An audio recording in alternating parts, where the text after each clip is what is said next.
Saat ini, sebagian besar kapal induk dominan menggunakan peluncur model Skyjam yang ditandai dengan adanya desain lengkung vertikal pada ujung dek kapal induk tersebut. Tidak ada yang keliru dari model peluncur Skyjam. Pasalnya Inggris dan Rusia sejak era Uni Soviet sudah lama mengedepankan model Skyjam pada armada kapal induknya. Tak berhenti di situ, adopsi Skyjam lantas diikuti oleh Spanyol, dan yang terbaru adalah China yang belum lama meluncurkan kapal induk produksi pertamanya, tipe 001A Shandong. Mengadopsi model Skyjam membawa beberapa keuntungan, seperti menurunkan bobot kapal dan memperkecil biaya operasional, yang ke semua aspek tersebut menjadi aspek minus dari adopsi peluncur model katapult atau ketapel. Peluncur model katapult atau steam catapult hingga kini digunakan pada semua kapal induk nuklir Amerika Serikat dan Perancis. Meski ada biaya operasional ekstra dari penggunaan ketapel tersebut, namun meluncurkan jet tempur lewat katapult punya keuntungan tersendiri, di mana jet tempur dapat terbang dengan bawa bahan bakar penuh plus persenjataan maksimal. Sebaliknya, model peluncur Skyjam meski praktis dan irit budget, namun menyebabkan pesawat yang akan meluncur tak bisa membawa bahan bakar maksimum. Begitu juga dengan pilot persenjataan yang meluncur. Singkat kata, pesawat harus berakselerasi hingga bisa take off dengan kekuatan mesinnya sendiri, yang pada akhirnya performa kecepatan berikut gaya angkat bakal ikut terimbas bila pesawat membawa bahan bakar dan persenjataan penuh.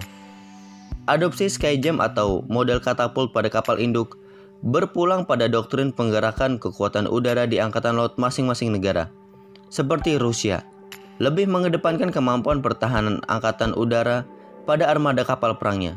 Sebaliknya, Angkatan Laut Amerika Serikat lebih mengedepankan deployment dan proyeksi kekuatan udara lintas samudra. Model Skyjam secara faktual membatasi operasional unsur pesawat intai, di mana pesawat intai maritim yang notabene bobotnya besar tidak dapat diluncurkan lewat Skyjam. Alhasil, peran pesawat intai maritim dan Active Early Warning and Control atau AWAC di kapal induk Skyjam saat ini mengandalkan dari penggelaran helikopter yang secara endurance, jangkauan dan ketinggian terbangnya terbatas. Berangkat dari sisi minus Skyjam, China dan India pun melirik pada adopsi peluncur katapult. Namun, ketapel yang diincar kedua negara tersebut bukan dari model steam catapult. China dan India kabarnya akan menggunakan teknologi katapult EMALS atau Advanced Electromagnetic Launch System.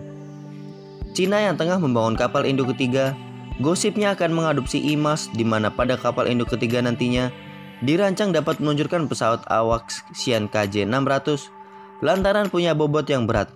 Sementara kekuatan mesin terbatas, maka KJ-600 dirancang untuk tinggal landas dari kapal induk menggunakan sistem pelontar tersebut. India kabarnya juga kepincut pada adopsi EMALS untuk melengkapi sistem peluncur pada kapal induk INS Vishal.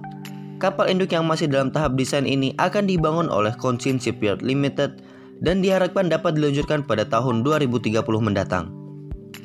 EMALS sejatinya merupakan teknologi baru dalam sistem peluncur di kapal induk.